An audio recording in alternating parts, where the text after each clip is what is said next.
ചെട്ടികുളങ്ങര ഭഗവതിയുടെ മൂലകുടുംബമായ ആഞ്ഞിലിപ്ര പുതുശ്ശേരി അമ്പലത്തിൽ രേവതി മഹോത്സവം വെള്ളിയാഴ്ച നടത്തും. ചെട്ടികുളങ്ങര ക്ഷേത്രത്തിലല്ലാതെ ദേവിക്ക് അത്താഴപൂജ നൽകുന്ന ഏക ക്ഷേത്രമാണ് പുതുശ്ശേരി അമ്പലം.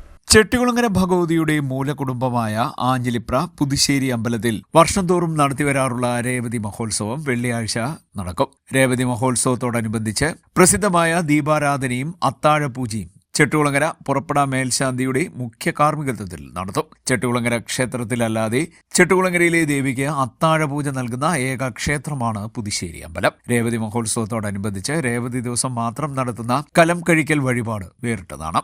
പുലർച്ചെ 5 മണിക്ക് നട തുറപ്പ്, രാവിലെ 6-ന് പ്രഭാതഭേരി, ഹരിനാമകീർത്തനം, ഗണപതി ഹോമം, 8 മണി മുതൽ ഭാഗവത പാരായണം, 9 മണിക്ക് ചെട്ടികുളങ്ങര ഭഗവതിയുടെ ആഞ്ഞിലിപ്ര കരയിലേക്കുള്ള എഴുന്നള്ളത്ത്, ആഞ്ഞിലിപ്ര കരയുടെ തെക്കേ അതിർത്തിയായ ചാപ്രാമുക്കിൽ നിന്നും മുത്തുക്കുട, താലപ്പൊലി, നാഗസ്വരം, കുത്തിയോട്ടം എന്നിവയുടെ അകമ്പടിയോടുകൂടി ദേവിയെ സ്വീകരിക്കൽ എന്നിവ നടക്കും. തുടർന്ന് പുതുശ്ശേരി ക്ഷേത്രത്തിൽ കൈനീട്ടപ്പറ നൽകും.